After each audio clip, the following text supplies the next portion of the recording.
more deserving of an elegant, long-winded introduction at a conference than the guest of honor. However, I have shrewdly perceived that most of you in the room, actually after scanning the room and not finding my mother, all of you in the room are here to listen to Laura talk, not me.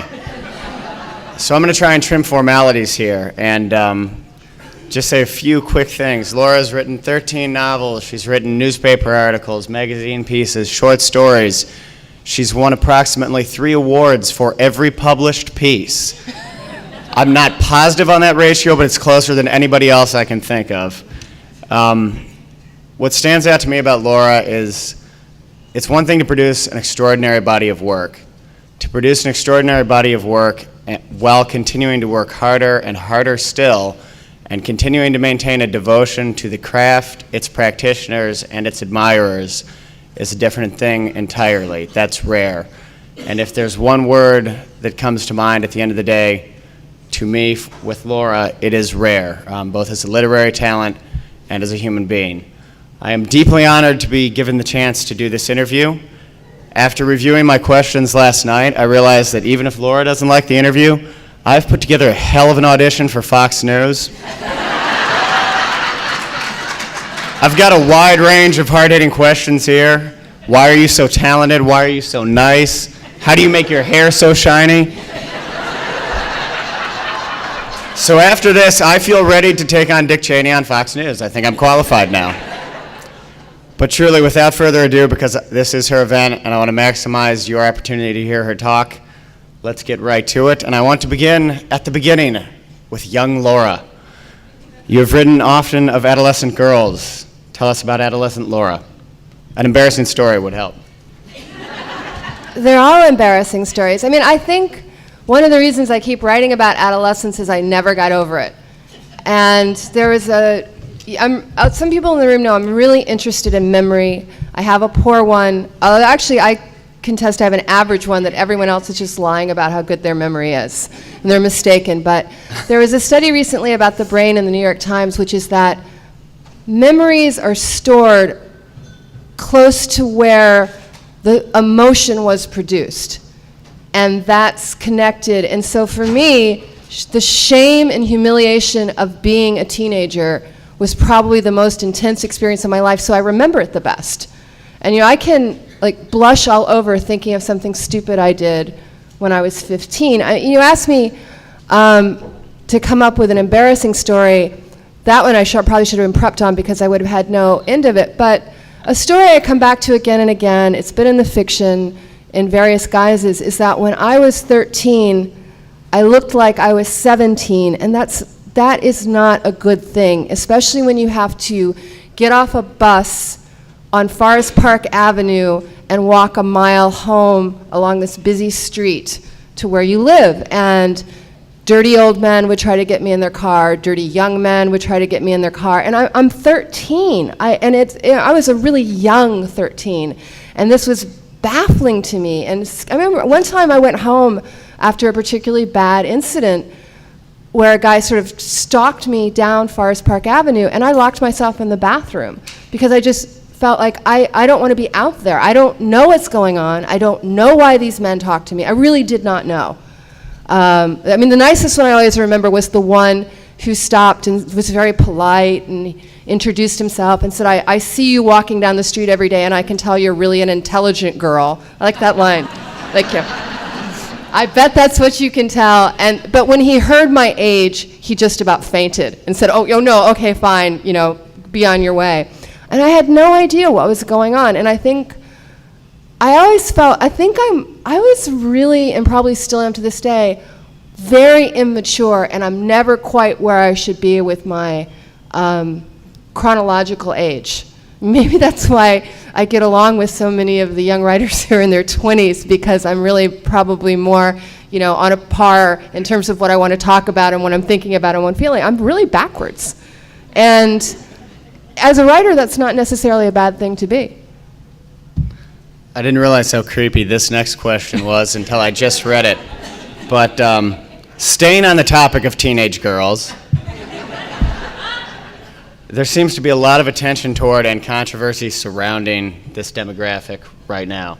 I'm going to read the lead from a piece last month in Time magazine.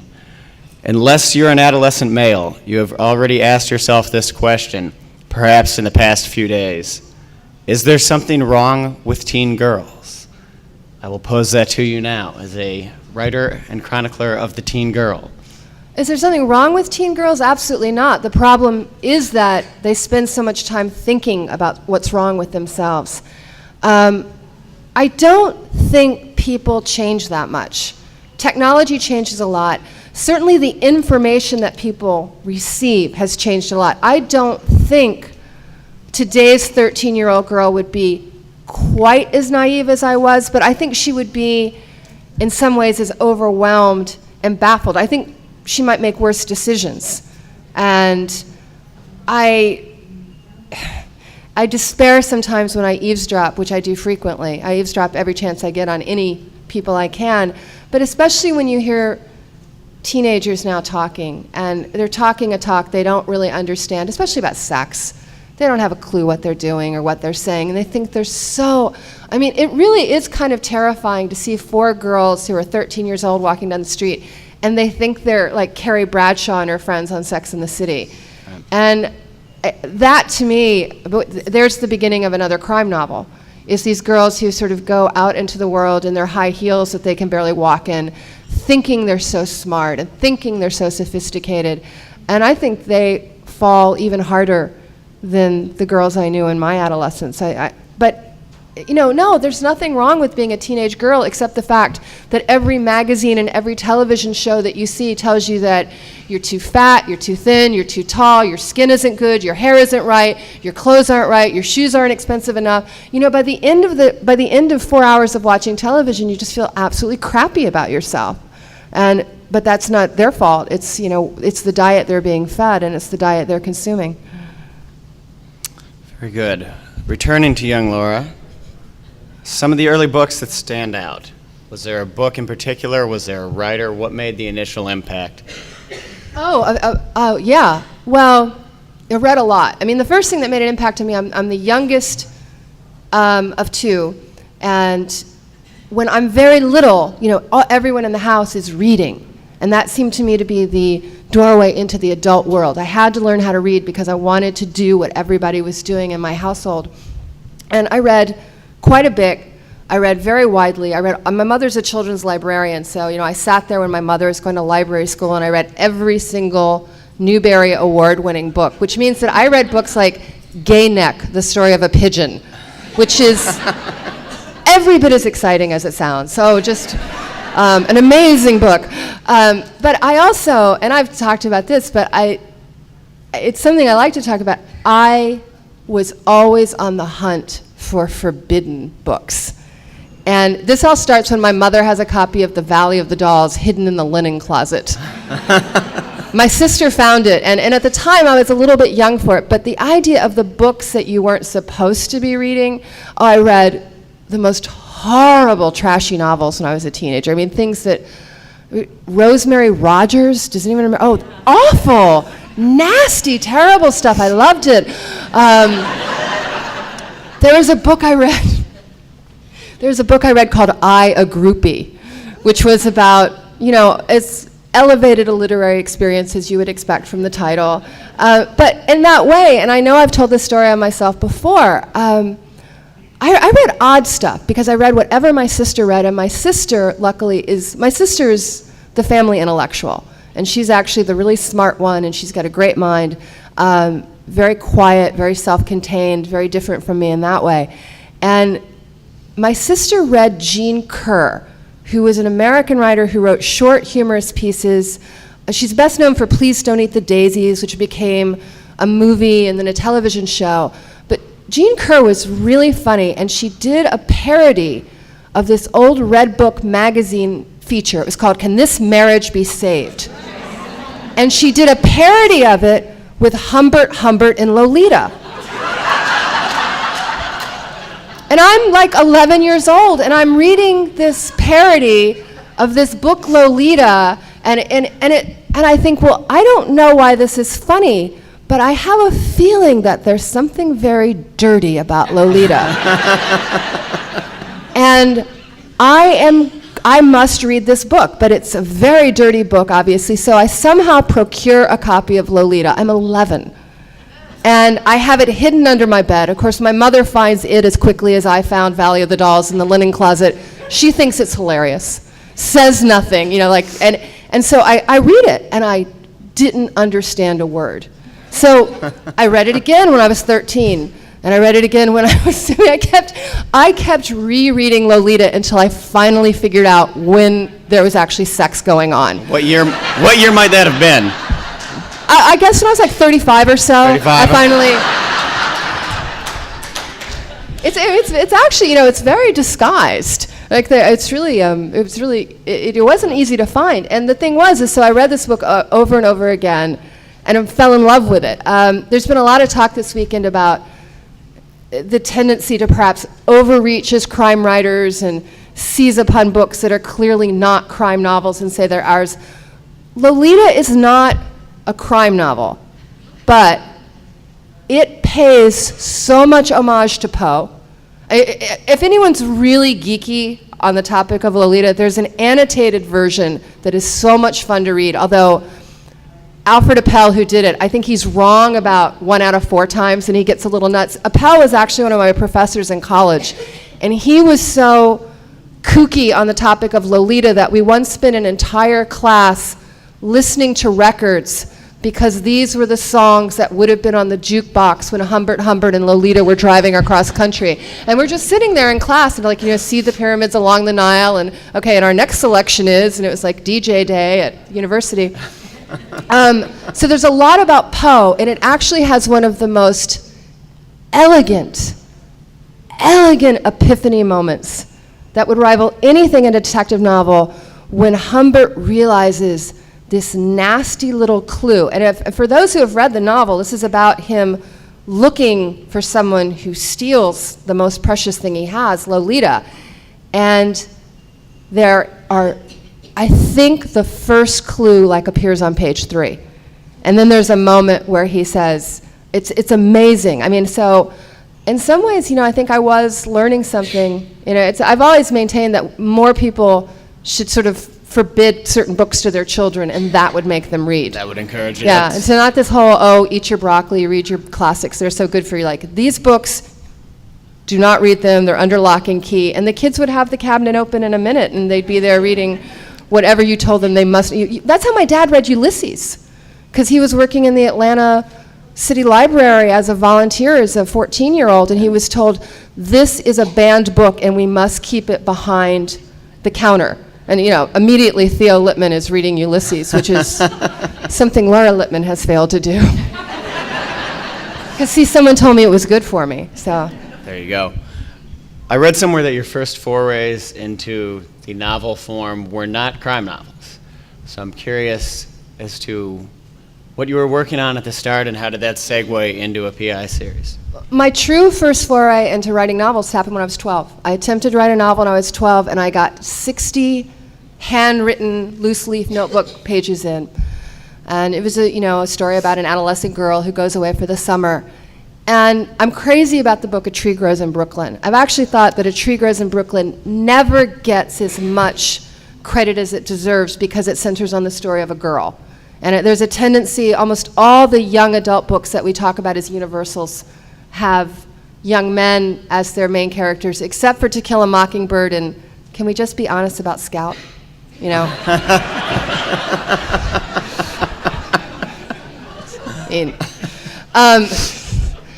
And there's a wonderful scene in A Tree Grows in Brooklyn. I think I learned more about writing from this one chapter in A Tree Grows in Brooklyn than anything over the rest of my life. Franny Nolan's father has died. He was an alcoholic, but she loved him, and she's been writing these very beautiful poetic stories that get A's. And now she's trying to write about her father's death and why it moves her, and she's trying to be very true about where she lives in a tenement in Brooklyn and the things that she sees. And her teacher tells her, these stories are sordid, and you should write about true things, and what is true? And she's like, well, truth is beauty, beauty is truth. And so Franny, in an attempt to impress her teacher, goes home and she starts writing about this incredibly rich girl with beautiful dresses who has all the things she wants, and her maid comes to her and says, "What would you like to eat today?" And she's like, "I'd like a tray of lady fingers and chocolate eclairs," and a drop of water falls on the page, and Franny looks up. She thinks the roof is leaking, and she realizes her mouth is watered. And she said to herself, "You're being very silly. You're still writing that you're hungry, but you're just doing it in such a dumb, roundabout way." And she takes this story, and she burns it in the little kitchen stove.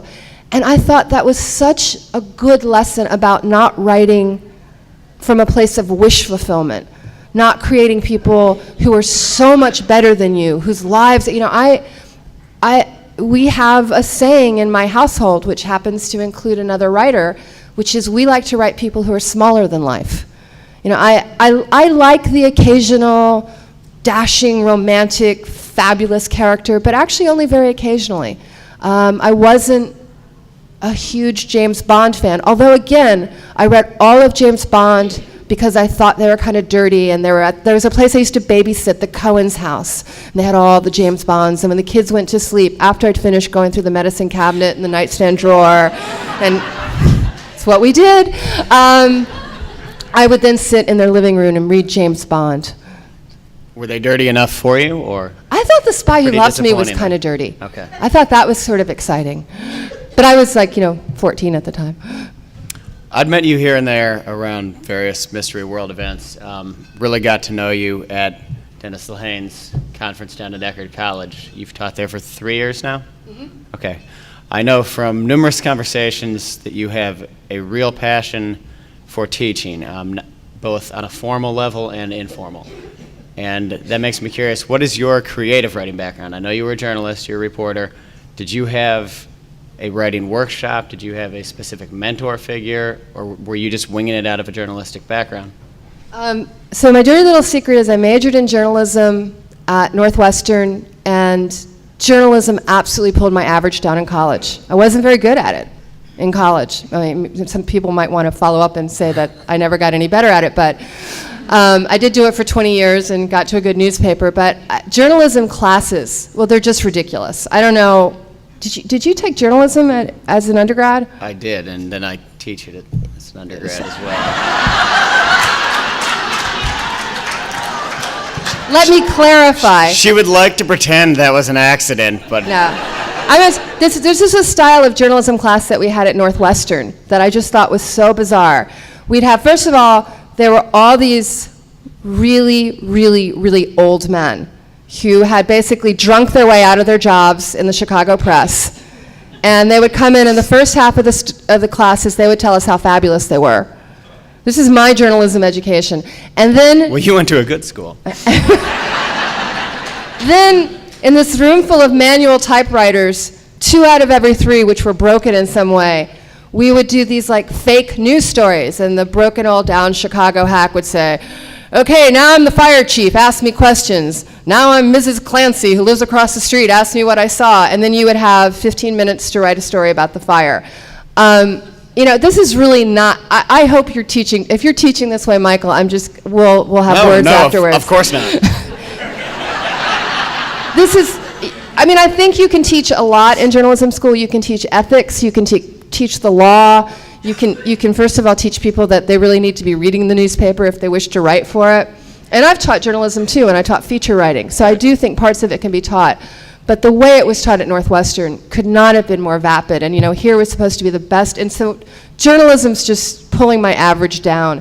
But I signed up to take creative writing at Northwestern, and that was a place where I did well. And I had this wonderful teacher named Meredith Steinbach, who was amazing as a literary novelist, and was just so encouraging. But the second really important mentor in my life was in my 20s. I'm working at a newspaper. I always wanted to write fiction. I went to work at a newspaper because that's how you got paid to be a full-time writer, and I wanted to write full-time, but really, really always wanted to be a novelist. And I was reading, at the time I'm working in San Antonio, and one of my colleagues had written a profile of a young writer who was going to be doing workshops up in Austin. Austin's 80 miles north of San Antonio, and at the time in the 80s when traffic was not quite as bad, I can't believe I'm going to say this with a young person in the room who I don't ever want to drive fast. Don't do this. You could make San Antonio to Austin in about an hour and 5 minutes. And so I thought, I can drive up to Austin every Tuesday night or whatever it is to attend this workshop.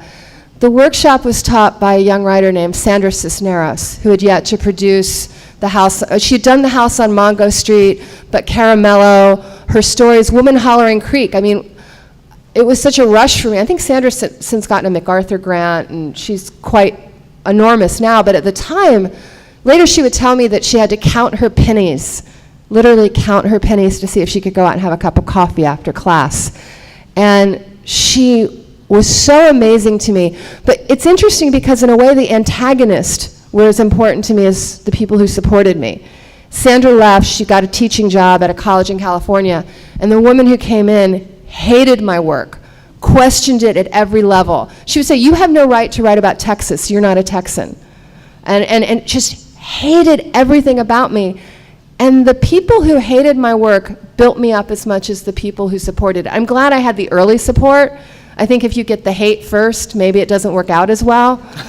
But it's good to sort of be challenged. It's good whether it's, I've gotten some really bad reviews. And by bad reviews, I don't mean like mean and spiteful. I've gotten the sorrowful review. Laura Lippman is a talented person with very high ambitions, and she has failed at every level on this book. Even though, and they totally get what the book is about. To be fair, I pulled that review down as soon as she started being nice to me. So just want to throw that out there. I've had the sense that in your early work you were determined to write essentially urban crime novels. And as the years passed and perhaps as your confidence grew, you drifted out more toward the suburbs, to the point that I hear the term suburban noir thrown about all the time in regard to your work. Was that relocation a conscious decision? I don't know how conscious it was. I clearly love Baltimore, and I really hope, of all the things that I hope for this weekend, I hope my hometown has been good to you. I hope that people have been nice, that you've had good meals.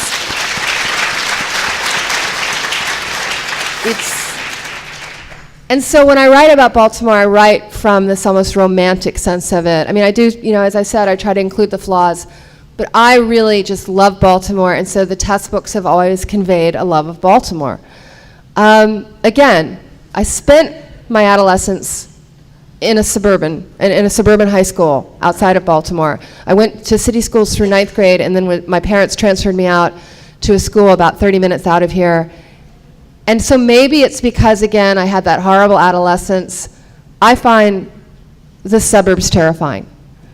And again, I think part of it is because I thought, because they seem safe, that becomes an illusion, and that becomes a place where bad things can happen because everyone's thinking they're protected. And What the Dead Know was inspired by something that happened when I was a teenager, where two little girls, and they were actually little in real life, from not very far away, from a place that was thought to be as safe, where people literally probably didn't lock their doors at night, and they disappeared off the face of the earth. They've never been seen again, and nothing like that had ever happened before. I'd go into my local sandwich shop, and there would be the poster of the Lion Girls, and How old were you at this time? In 1975, I'm 16, and I knew bad things happened in Baltimore, but I didn't expect bad things to happen in the case of the Lion Sisters in Wheaton, Maryland. But again, I think, part of this is because I lived my adolescence in a suburb, most of it. And again, going back and back to these sad, horrible, shameful memories, of just how bad it was to be a teenager. Maybe that's why I set the darker stories in the suburbs of Baltimore. We are in Baltimore, and I feel as if it would be very remiss not to spend a little bit of time on the city. I also have to say that the Indianapolis Colts play the Baltimore Ravens today. So the fact that Laura has agreed to sit down with me on this day is really, really a testament to her. I always forget that you're a Colts fan, and Well, man. I'm a Browns fan first, so you stole them back. We're even now. That was wrong. That was bad for Baltimore's karma. But at least the Browns got to keep their team history. One of the worst things that ever happened to me, do people know the Baltimore Colts left in the middle of the night? They stole away under the cover of darkness in a snowstorm in Mayflower moving vans. It was very courageous. And the and the owner, Bob Irsay, took them to Indianapolis. And there used to be a guy who attended football games with Irsay in effigy and would buy a seat for him. And I think do things to him throughout the course of the game. So this is, and a couple of years ago, my dearest, oldest friend who lives in Indianapolis, her daughter was bat mitzvahed, and the reception party was in Robert Irsay Hall. And there were like Colts souvenirs, and we were thought we need to steal something. But we didn't desecrate it because it was a friend's bat mitzvah. So Baltimore. If I get her going with the Colts and Ravens too long, we're going to lose the rest of the time here. Don't bring up 1969, whatever you do. I'm just going to steer away from this topic. You have seen The Visitor offer his mysterious tribute to the grave of Poe, correct? If you could fill in, for those who don't know the story a little bit, and add personal detail, I would love to hear about it. Poe died in Baltimore in 1849. Died under very mysterious circumstances that will probably always remain mysterious. It doesn't seem, who knows what science might, what's the future tense? How do you say that? I can't get it. Who knows what science might bring us in the future, but right now it seems unlikely that we'll ever know the circumstances of Poe's death in Baltimore in 1849. 100 years later, Poe was buried in a churchyard very close to here. The body was eventually moved to a new site with it's such a great Baltimore story. They built Poe this beautiful memorial, and they got the date of his birthday wrong on the memorial. But the original gravesite is still there with the smaller, more modest tombstone. And beginning in 1949, so on the 100th year of Poe's death, but on his birthday, on his real birthday, not the one that's on the incorrect memorial, someone began coming and bringing 3 red roses and a half-full bottle of cognac to Poe's grave. Some things are known about the visitor, also known as the Poe toaster, as if he's raising a glass to Poe. Certainly it's not the original one anymore. Notes have been left. We're at least on the 3rd. I only know one person in Baltimore who claims with authority that he knows who the toaster is, and I don't think he does. I think he's actually mistaken. The property is private, and so there's a local man, Jeff Jerome, who organizes a watch party. And the watch party is as much about keeping people from interfering because we don't want him unmasked. And I've had people say, don't you want to know? I'm like, no, once we know, it's over. So we don't want, one year, it was a Saturday night, and it was actually a little bit warm for January, so people were around. And Jeff very cannily began giving people lots and lots of free cider until finally everybody's bladder was bursting. And at 2 in the morning in that part of Baltimore, there are not a lot of places where you're going to be able to go to the bathroom safely, and so they finally drifted away. But when I was writing a book about this, I went to Jeff and I begged to be included in the watch party. And he'd had very bad experience with journalists. Life magazine had set up lights to try to capture it, and he was a little bit dubious.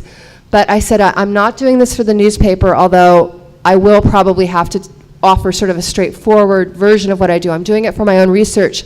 And I did promise that when I wrote about it, I would play with it in ways, I didn't want anyone to ever be able to use my book as sort of a recipe for how to catch or unmask the visitor. So it's purposely misleading, and it helps. There's been building and construction in the area, so the sight lines have changed.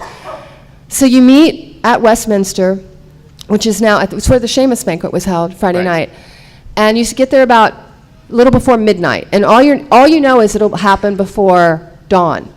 And so you do bring coffee, and there's a bathroom in Westminster, so you can afford to drink some coffee. And we move around, and you move from window to window. And I was the person who saw him approach.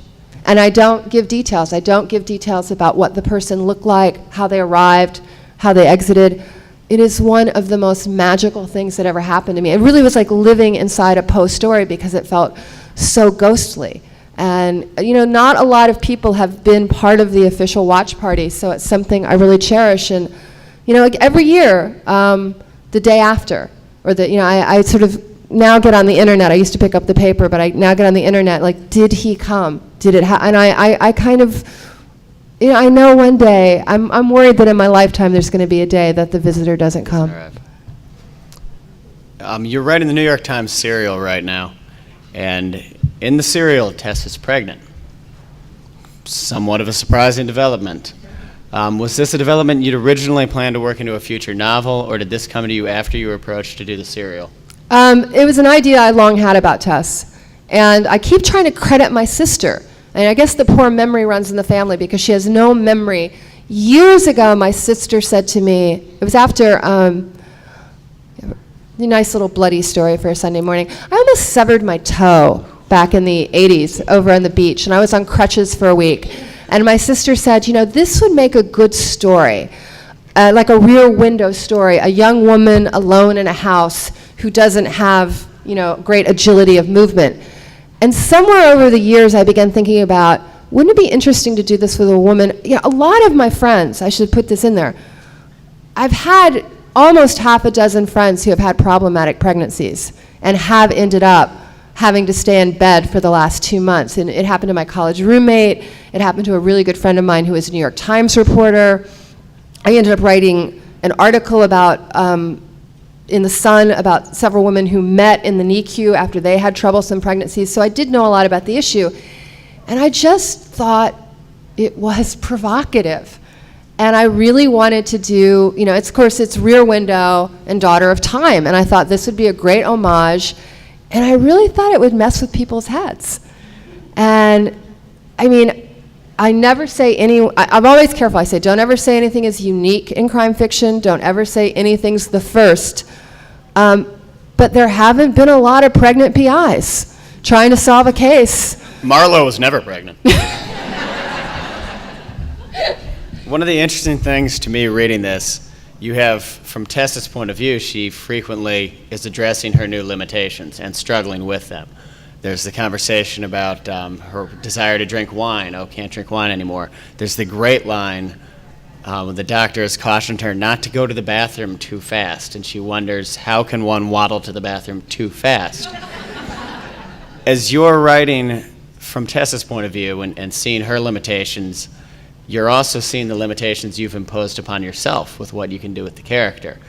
Is that always a good thing, or have you ever had a moment where you thought, oops, looking down the road, why did I put her in this position? Because it really does change everything with this character down the road. It does change everything down the road, and I don't know what Tess's future is beyond the girl in the green raincoat. I thought I would know. I thought I would be able to sit here and very definitively say, it's over. Which, I think at least one or two people, a lot of people actually, I did say this to someone earlier this weekend, and he said, won't break my heart. He said, you're not breaking my heart. No, I have people who prefer my standalones, and they just do. Right. I have to think, for a lot of the writers, I loved series fiction. And for a lot of us, if you become a big reader as a kid, has to have been some series that you loved. Whether it was, for me, it was Betsy Tacy, Encyclopedia Brown, really, much more than Nancy Drew. Loved Encyclopedia Brown. And I thought, when I started, this must definitively end the Tess Monahan series. When I got there, the characters were more ambivalent about what this means, and now I'm more ambivalent, and I don't know. The fact is, I always alternate, so I have another year to think about it. I'm not going to, I was going to expand this into a novel, But that would actually, I realized when I got to the end, that would be wrong. It is the length it was meant to be. Expanding it would actually be really cheating anyone who tried to buy it in book form. It would be a horrible thing to do. So even though I have a non-Tess coming out next year, I'll probably write another non-Tess in 2009. So I'm going to figure this out, and what have I done? I'll figure that out probably January of 2010. I'll sit down and confront what these choices mean.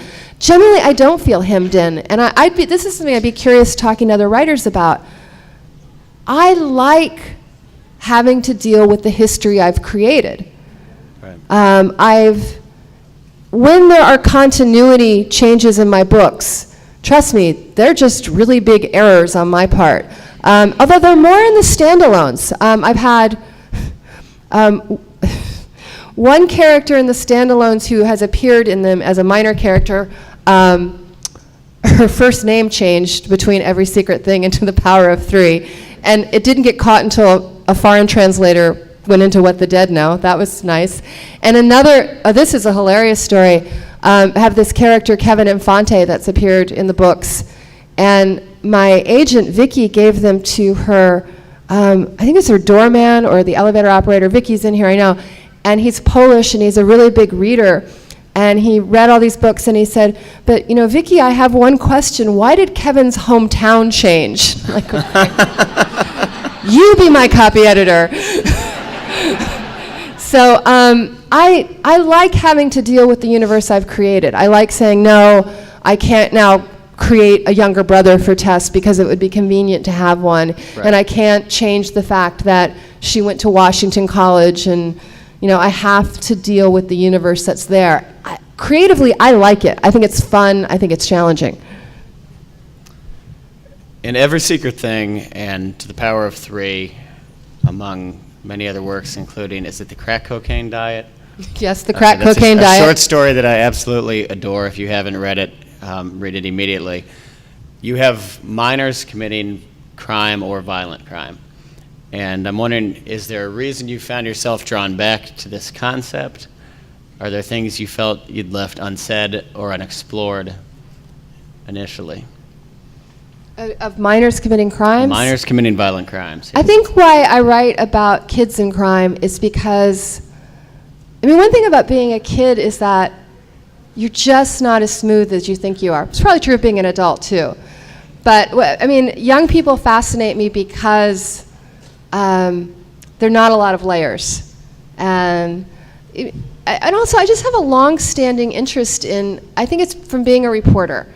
And one of the things I saw as a reporter that kept coming up was dropping the age at which children could be tried for felonies. Right. And I saw one of my first big stories. I don't have a lot of great reporter stories because, I was a good reporter, but it was never what I was meant to be. So I'm not the person who, when reporters are hanging out, I don't have a lot of great war stories. Everyone knows I got in a shouting match with George W. Bush. That was a highlight.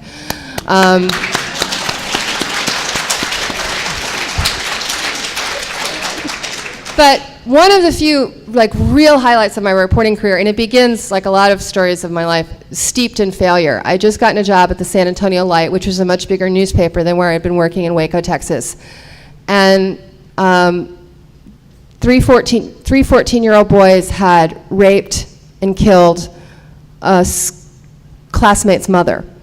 And I got beaten like a drum on this story all weekend long. San Antonio is a competitive newspaper town at the time. I'm one of the few people I know who spent a lot of my career in the 80s working in a two-newspaper town. And even Baltimore qualified as one when I first came here, although the papers were owned by the same company. And I was beaten so badly. I was always a step behind. It was really, and the worst thing is, like I talked about the sorrowful review, the worst thing in a newspaper is when you've screwed up so badly, they're nice to you about it. It was almost like they were, Monday morning came, and my bosses brought me into a little room, and how could we help you do your job better? Are you just a little overwhelmed by the big city? You're not sure how things work?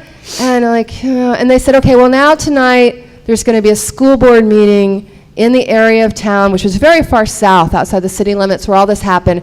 So why don't you just go and cover the school board meeting? Could you do that? And I got lost. It was my first month on the job, and I'm driving around. I finally found it, and it's so far south that I'm going to have to call into a rewrite person. And we don't have, this is 1983. No one has a cell phone, you know.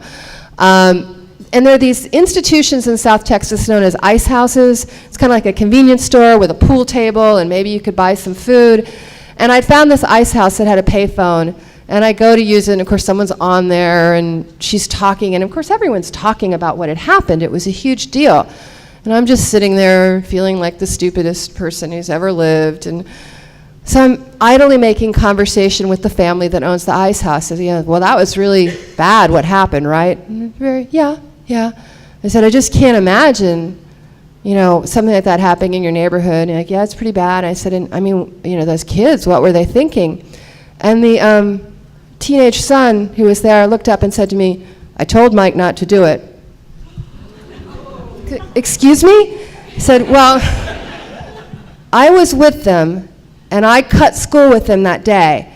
And we just ran out of things to do, and we made some hamburger and drunk some stolen beer. And that's when Mike said, I know what we could do now. Let's go rape so-and-so's mama. And he said, and I walked down the street with them, but when I saw them go to the door, I ran away.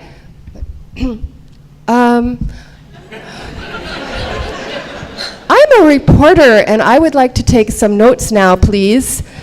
And that turned my career around, because and so of course at the time you couldn't try 14-year-olds in the adult system for first-degree murder.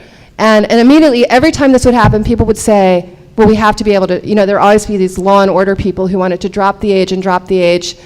And it gets to the point where you're like, okay, a 10-year-old, you had the Bulger case, in England, which obviously fascinated me, where 10-year-olds killed a 3-year-old, and quite horribly. But there's a reason there's a juvenile system. And it goes to all sorts of ideas that we have, first of all, about, and I would say now that our knowledge of brain chemistry is trending the other way, and you really have to wonder if even a 16-year-old kid necessarily has the full understanding of certain actions. But definitely, 10-year-olds don't. And I was just fascinated by this idea that every time a really young kid committed a horrible crime, all we heard about was, well, why can't we put him in jail for the rest of his life? And there's this horrible case in Florida where a 14-year-old boy has gone away for the rest of his life. Florida law is such that they've had to build, I think, I could be mistaken on the details, but the adult prison in Florida has to have a wing for long-term teenage offenders. Another case that I covered that really affected me, and this was in Waco. There was a teenage boy, he was 16, and so he could be tried as an adult, and he was clearly very disturbed. And he came home one day, and he had a really bad report card. And his mother came into his room, and she's like, you've got a bad report card. We're taking away the car. We're taking away this. And he picked up a shotgun and killed his mother. And, I mean, then ran away for several days and was on trial for murder. And this boy was a young 16 and weighed maybe 95 pounds. And he was given 20 years in the Texas Department of Corrections. His lawyer's only thing was, don't send him to prison.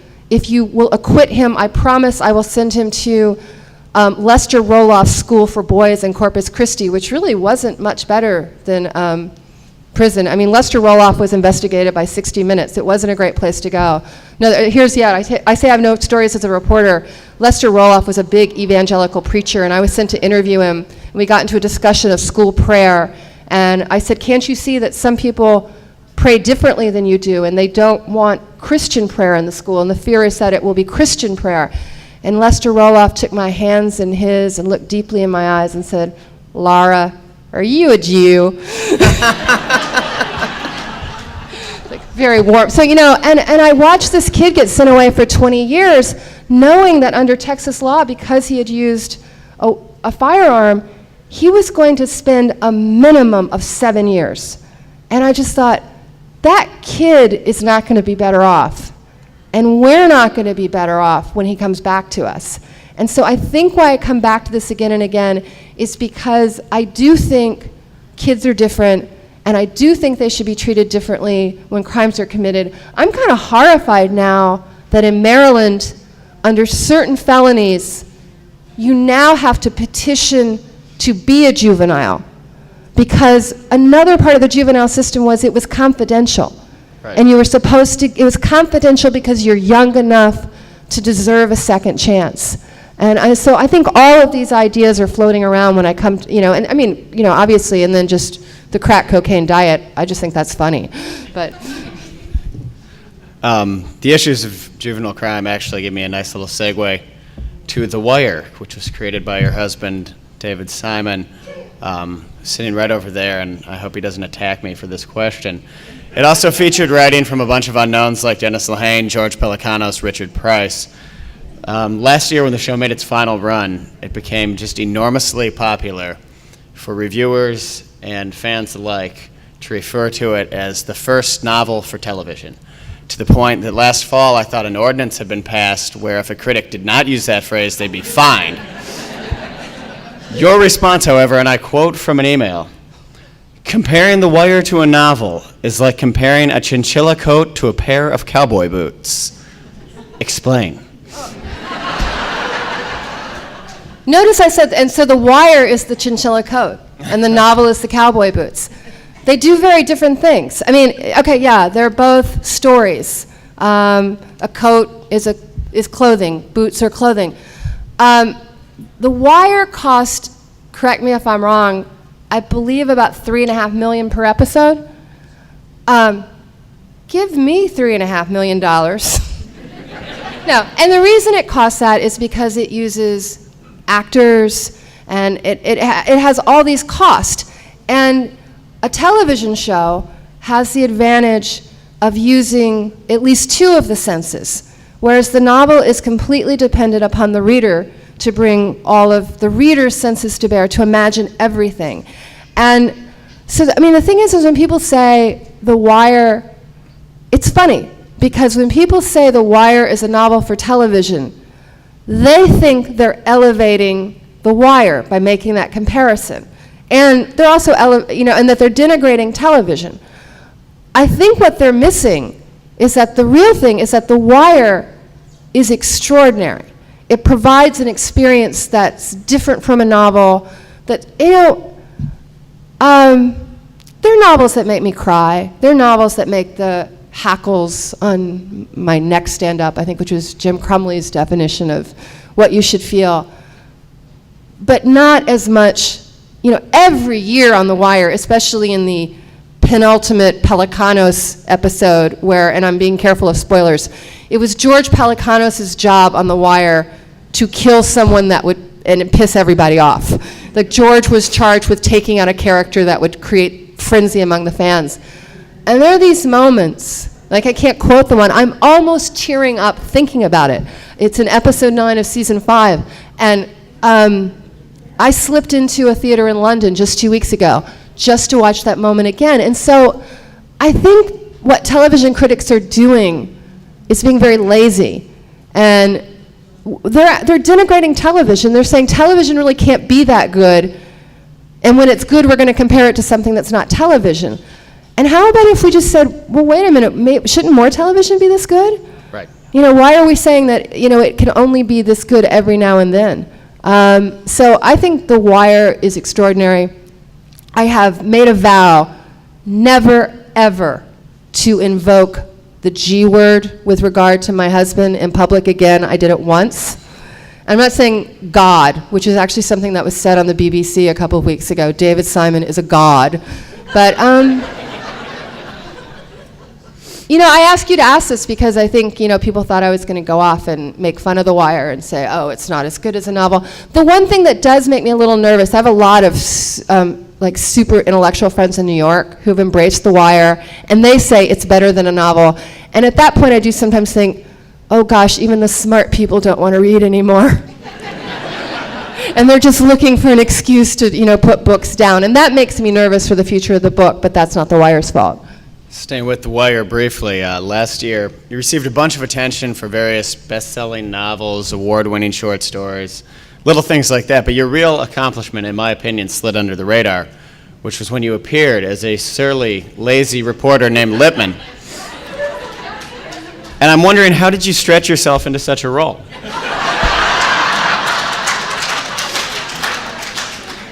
Well, first of all, according to the Baltimore Sun, I didn't really do that well. And I was not credible. As a matter of fact, apparently the Baltimore Sun needed 2 paragraphs to explain how my presence in The Wire showed that the show had lost its way and that it had become completely derailed by this newspaper plot. Nowhere was that better illustrated than by the wooden, horrible performance of Laura Lippman. I mean, really, it went on, and I was like, there have been a lot of what I would call stunt cameos in The Wire, and on that range, I would put myself very solidly in the middle. I know there were people who were much worse than I was, and there were, people who were much better, but first of all, I was not surly at the Baltimore Sun except my last year. Worked at the Baltimore Sun for 12 years, and they were 11 of the happiest years of my life. And the other thing I just want to say, by the way, when I'm looking out the window and seeing a fire, that was acting. There was nothing out that window. You nailed it. Nailed it. Actually, acting is so horribly hard. I don't know how people do it. I have nothing but respect for actors because sort of like the level of focus and concentration that's required is just amazing. And seriously, I walked away from that. I was on set for 9 hours to say one line, and it wasn't. And no, it wasn't because there were 75 takes. Although my line was, "Hey, I'm not the police reporter."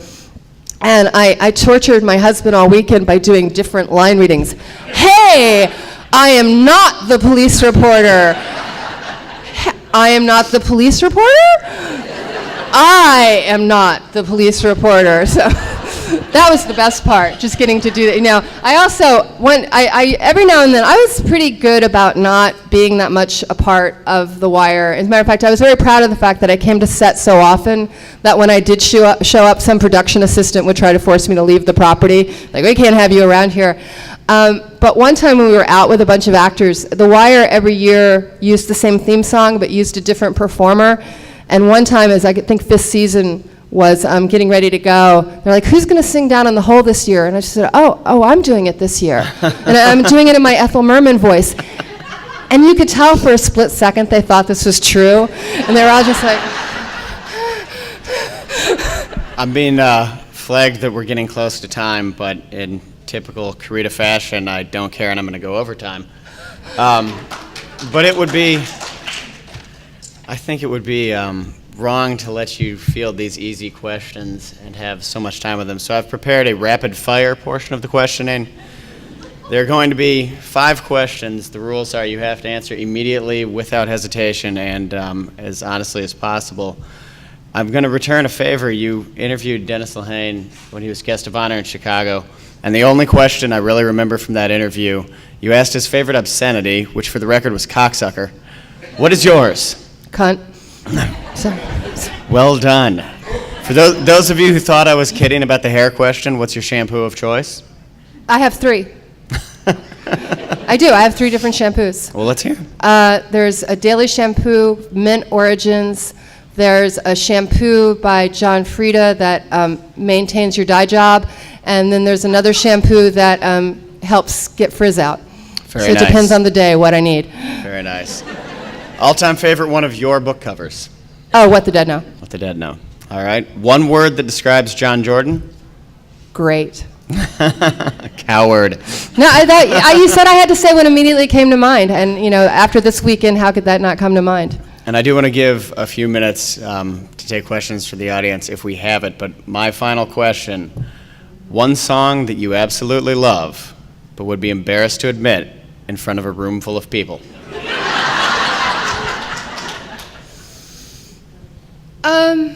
There's so many, and I'm trying to be really honest, But I don't absolutely love this song, but I know I'm supposed to do rapid fire on this, but the song is so horrible that it'll be a better answer, but I do need the context. I work out a lot, Michael knows this, and for some reason, for my cardio workouts, I need really, really hideous songs. And they're so hideous that the cardio list will say things like cardio schlock, cardio embarrassing, cardio shame. And recently, for the warm-up on my cardio, I downloaded the song Never Been to Me, which was this, I know, it's one of the worst, and it includes the lyrics, something about, I've done the exploring of simple whoring. It's all about how being a wife and mother is really the only rewarding thing for a woman. And that, you've been running around and having these great adventures, but I've never been to me. Very nice. You've triggered one final question. For those of you who are fans of Laura and really like her as a person, as a writer, I do have one question left that will change your mind. When was the last time you missed a workout? Yesterday. See, not so bad. Bouchercon. Not so bad. But you told me 1980 something. Oh no, before. I said no. I have not gone more than 72 hours without a workout since I severed my toe in 1987. Okay, all right. Well, there you go. Thank you, Laura. And if we have any time for questions.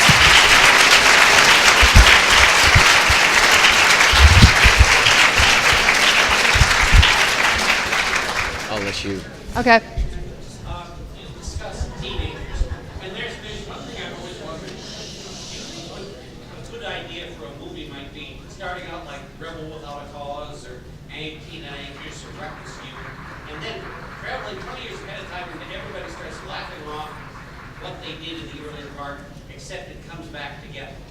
Yeah, the question was whether it would be good to have a movie that starts with teenage rebellion, goes forward 20 years where people are laughing about their youthful Actually, that's a motif that's been used in a lot of novels, and I'm sure it's been used in film.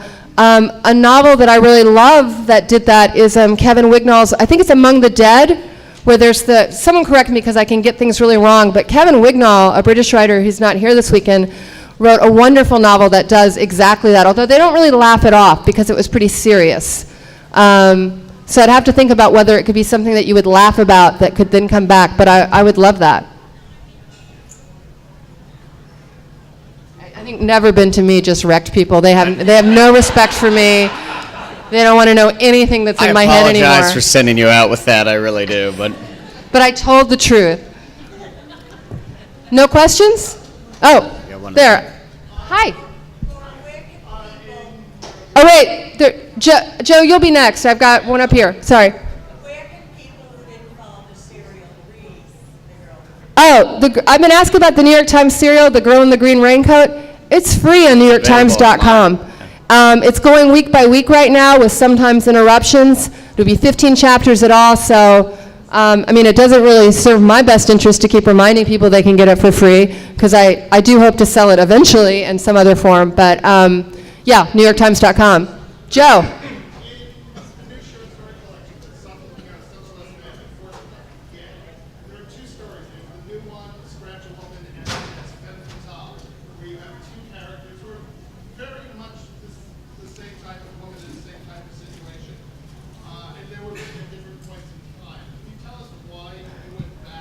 Oh, no, you mean One True Love. Femme Fatale's about niche pornography. One True Love and Scratch a Woman are the two stories that feature Heloise, the upscale madam of the suburbs. I had wanted to write about Heloise forever, and I started talking about it back in 2001, and I really couldn't get much enthusiasm. No one saw it as I saw it. A couple years ago, Harlan Coben was asked to edit one of the MWA anthologies, and he wrote me and said, I'd like you to contribute. The theme is relationships and love. And I said, well, can fervent love for one's child fit under that? And I knew that I could write the story about Heloise as a single mom. And that was sort of just like the opening paragraph of what I tried to write all the time ago about a chance encounter at a soccer game with someone who knew about her other life. With the short stories, it's a little inside-y publishing, but all of these stories have been published before. And my publishing company came to me in January and said, it's really hard for us to ask libraries to buy a book where all of these stories are in the library if in 16 different books. Could you write 1 or 2 new stories for the book? Now, I find short stories incredibly hard to write. And there was an old adage in journalism, dear mom, forgive me, I'm writing you a long letter because I don't have time to write a short one. And I thought about it over the weekend, and I came back to my publisher. I said, there's no way I can write 2 short stories, but I can write a novella. And I went back to the original idea for Heloise, which had always been this story about her and her sister. And I'm glad I waited. I mean, I said that in the author's note because I think I had so much more, I wouldn't say exactly empathy. Heloise's sister Megan is a really hard person to empathize with. But I think I had a lot more sensitivity sort of toward the lives of these women and what carpool was like and having kids with multiple schedules. This isn't my life, but I've seen more of it since then, and I'm really glad I waited. I've been asked this weekend if there's more Heloise to come. I don't know. It's a character I really, really like. She feels kind of finished, but I would be happy if she came back to me.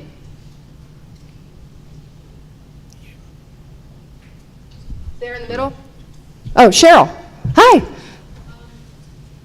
are talking, well, you were talking about some people would be happy if Tess Monaghan didn't show up again. But for those who want to continue, can you give them something that you see that Tess perhaps is not being appreciated for? Well, you know, what is Tess not being appreciated for? It's not that she's not being appreciated. I mean, some people don't like serious fiction. They just don't. And then what's interesting to me is how many people think Tess is a pain in the ass. And you know, who don't like her. And I'm kind of surprised because I created a character that I like spending time with. I didn't have much foresight about anything when I got into this, but I did see that if you were going to have a series character, I needed to enjoy her company. And I do, and I think she's mellowed a lot, and yet she's just not for some people. I'm okay with that, actually.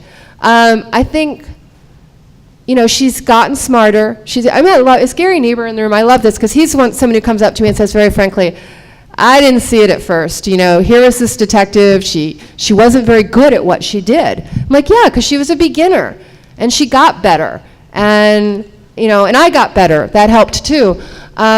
But I think, you know, people are entitled. You know, they're entitled to love what they love, and you know, at the same time, though, as a writer, I get to write, well, I can't say I get to write to what I want to write. That's not true. But there are commercial considerations when I set out. I mean, there's these really nice people named William Morrow, and they give me money to write books, which is a pretty cool thing. And so, although I have to give them credit, because at every moment of my career when I've shown up, you know, I wrote Every Secret Thing. I've just been signed to a contract that allowed me to quit my day job. Totally have the dream in hand. I've written 7 test books, and I show up and say, yeah, I want to write a book about 2 11-year-old girls who kill a baby. And by the way, that does not sound like a really great commercial decision. And no one ever said no. So at the same time, when after writing a book like What the Dead Know, it's my decision that I need as a writer to write something funny, lighter, you know, not as high stakes in some ways, and to execute it to the best of it's like, it's okay for people not to like Another Thing to Fall. That I'm fine with that. It's not okay for them to like it because it's not What the Dead Also Don't Know. You know, the standalones are meant to be one-offs. They're done. They're over. And I also, I teach with Dennis Lehane. I met Dennis Lehane at my first Bouchercon, and I was thinking about that. There's like a story I should tell. I went to my first Bouchercon in 1996 in St. Paul, and because we were at the same publisher, Dennis and I were seated at the same table for dinner.